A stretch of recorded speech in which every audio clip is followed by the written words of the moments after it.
नमस्कार, breaking with agenda में आपका स्वागत है। मैं आपके साथ पूजा राठौर शर्मा। नीतीश कुमार की कैबिनेट का आरक्षण का दायरा बढ़ाना सियासी मैदान में एक बड़ा मास्टर स्ट्रोक के तौर पर देखा जा रहा है।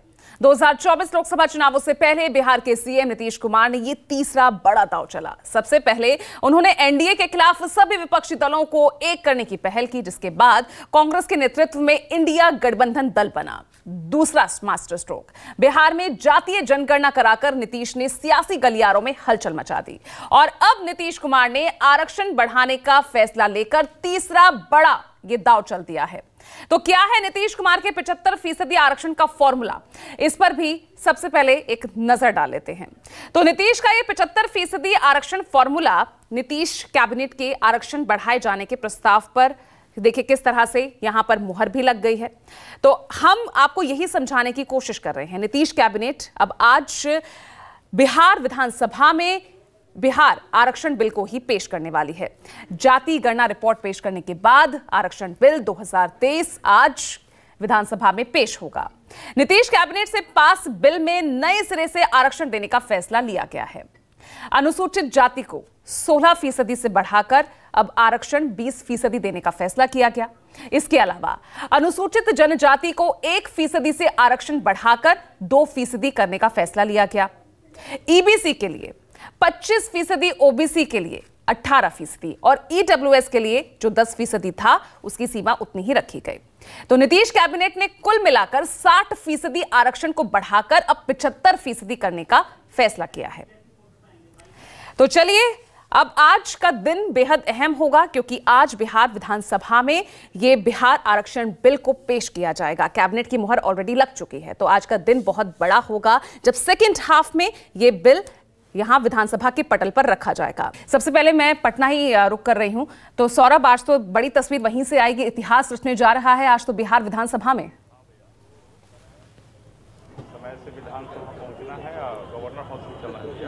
जी बिल्कुल, मैं विधानसभा के बाहर ही मौजूद हूं और आप देख सकती हैं कि यहां पर सदन की जो कार्रवाई है वो 11 बजे से शुरू होगी और ऐसा माना जा रहा है कि लंच के बाद यानी 2 बजे महागठबंधन की सरकार जो है वह आरक्षण बिल को सदन के पटल पर रखेगी। और सबसे बड़ी बात है कि मुझे लगता है कि आज ही यह विधानसभा और विधान परिषद में पास हो जाएगा क्योंकि सभी लोग समर्थन में हैं, विरोध करने वाला कोई नहीं है। तो मुझे लगता है कि 4 बजे तक यानी शाम तक आरक्षण बिल जो है वह पूर्ण बहुमत के साथ वो पास हो जाएगा और उसके बाद आरक्षण बिल को राज्यपाल के पास भेजा जाएगा और राज्यपाल की मंजूरी मिलते के साथ ही यह कानून बन जाएगा। हमारे साथ बीजेपी के कुछ विधायक भी हैं, उनसे भी बात करेंगे। ये बताइए, फंस गई बीजेपी बिहार में? कारण आप लोग जो मुद्दा को लेकर चल रहे थे, नीतीश कुमार तो आपसे 5 कदम आगे निकले। नीतीश कुमार जी 5 कदम कैसे आगे निकले?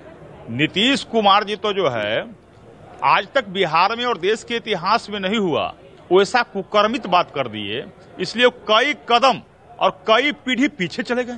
तो आप तो उनकी भाषा को देखते रहे ना, लेकिन उन्होंने तो मास्टर स्ट्रोक खेल दिया। अब तो वो आरक्षण बिल ला रहे हैं, आज पास भी हो जाएगी। इसका फायदा आने वाले 2024 में महागठबंधन को मिलेगा। अच्छा की बताइए, जनगणना का समर्थन मैंने किया था, भारतीय जनता पार्टी ने आर्थिक जनगणना का भी समर्थन किया था, जातीय जनगणना का भी समर्थन किया था। उस समय नीतीश कुमार जी भारतीय जनता पार्टी के समर्थन से बिहार में मुख्यमंत्री थे। उस समय लालू प्रसाद यादव जी के परिवार तेजस्वी प्रसाद यादव जी विपक्ष की भूमिका में थे। 500 करोड़ रुपया का आवंटन उस समय हुआ था, चाहे सर्वे रिपोर्ट जारी हो उसमें खर्च हो उसका ब्यौरा दिया था। तो महागठबंधन की सरकार कह रही है ना कि आपने उस समय जाति आधारित गणना का सपोर्ट किया था, लेकिन पीछे दरवाजे से आप विरोध भी कर रहे थे, आप कोर्ट भी जा रहे थे, आप हाई कोर्ट भी गए, सुप्रीम कोर्ट भी गए। यदि कोई यह साबित कर दे कि भारतीय जनता पार्टी के एक भी कार्यकर्ता ने यदि जनगणना के विरोध में सुप्रीम कोर्ट गया तो राजनीतिक दल पार्टी के नाते विधायक पद से इस्तीफा हम लोग दे देंगे। है किसी में शर्त? विजय कुमार चौधरी जिस व्यक्ति ने विधानसभा में इस बातों को रखा, वो अगर उनके पास में थोड़ा सा भी जमीन है तो शर्त लगा दे मुझसे, मैं विधानसभा से इस्तीफा दे दूंगा। जब भारतीय जनता पार्टी कोई करता सुप्रीम कोर्ट गया होगा था। हमारे साथ बीजेपी के विधायक कुंदन सिंह भी हैं। ये बताइए, आप धर्म की बात कर रहे हैं, नीतीश कुमार आपसे 5 कदम आगे निकल गए और वो आप जाति की बात कर रहे हैं। इसका फायदा उनको 2024 में मिलेगा। आज आरक्षण बिल भी पास हो जाएगा दोनों सदन में। देखिए, पिछले 33 साल से समाजवादियों की सरकार है बिहार में। लालू जी के परिवार का अब नीतीश जी ये दुर्भाग्य बिहार का है कि अगर ये लोग इसको चुनावी मुद्दा बनाते हैं आरक्षण को, तो ये दुर्भाग्य है बिहार का कि 33 साल में इन लोगों ने काम, इनके पास कुछ भी नहीं है दिखाने के लिए। मतलब अभी भी आपको लगता है कि इसको चुनावी मुद्दा नहीं बनाया जाएगा? इतने आनंद फानन में सब कुछ किया गया, क्रेडिट ले रही है महागठबंधन की सरकार, और आपको अभी तक लगता है कि ये चुनावी मुद्दा नहीं बनेगा? देखिए, चुनावी मुद्दा ये बनाएंगे तो ऐसे ही जैसे इनका है वैसे ही फंसेंगे कि 33 साल में अगर ये चुनावी मुद्दा बनाएंगे तो जनता इनसे पूछेगी कि नहीं पूछेगी कि जिनको आप आज कह रहे हैं आरक्षण देना पड़ेगा, 33 साल से आप ही सरकार में थे, तो इनका विकास क्यों नहीं हुआ जो आज आरक्षण देने? लेकिन पिछड़ा और अति पिछड़ा को ये तो लगेगा ना कि महागठबंधन की सरकार नीतीश कुमार ने उनको आरक्षण दिया। नहीं, नीतीश जी ने कहाँ दिया? शुरू से तो हम लोग साथ में हैं। इसका भी जो बिल जो शुरू में आया सर्वदलीय बैठक में, हम लोग सरकार में थे, हम लोग नीतीश जी के साथ थे। ये भाजपा ने किया है शुरू से। और कल भी परसों भी आपने देखा जब जन आया जी सर्वे का रिपोर्ट, तो भाजपा के सभी विधायक ने उठ के कहा कि हम समर्थन देते हैं। हम ये तो मजबूरी में समर्थन देना हुआ। ये आप कैसे कह रहे हैं मजबूरी में?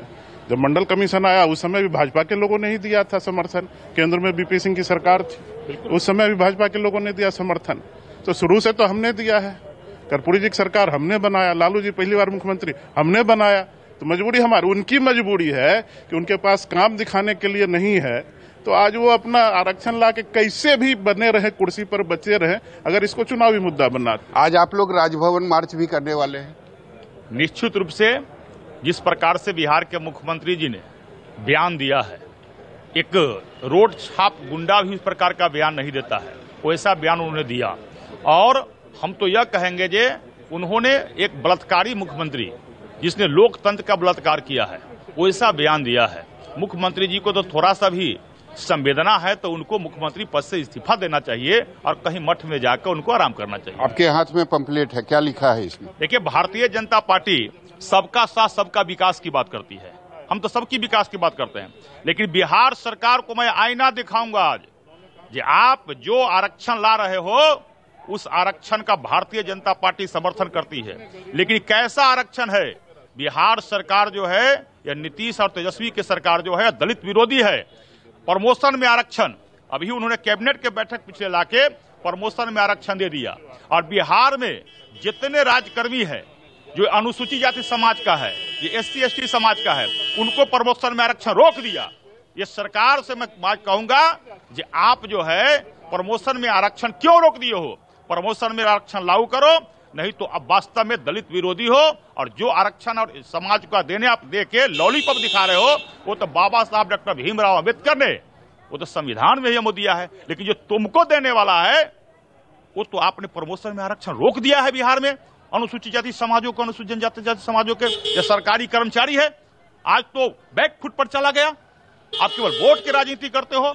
तो प्रमोशन में आरक्षण आज जो भारतीय जनता पार्टी के और एनडीए के जो भी SC समाज के विधायक है, अपने बिहार भर के SC समाज के और ST समाज के जो राजकर्मी है, उस सबको प्रमोशन में आरक्षण जो रोक दिया है बिहार सरकार ने, उसके विरोध में विधानसभा में इस बातों को हम लोग रखेंगे। विधानसभा में इस बात को रखेंगे। और सबसे बड़ी बात है कि कार्रवाई के बारे में मैं आपको बताना चाहूंगा कि सदन की कार्रवाई जो है वो 11 बजे शुरू होगी। और 2 दिन पहले, यानी 2 दिन पहले नीतीश कुमार ने जो बयान दिया था उसका आज भी विरोध किया जाएगा। नीतीश कुमार ने भले ही माफी मांग ली हो, तो लेकिन आज भी कार्यवाही पूरी तरह से हंगामेदार होने के पूरे आसार दिख रहे हैं। और जो तस्वीर बाहर दिख रही है, जो आक्रोश बीजेपी नेताओं में दिख रहा है, वो उसकी तस्दीक कर रहा है।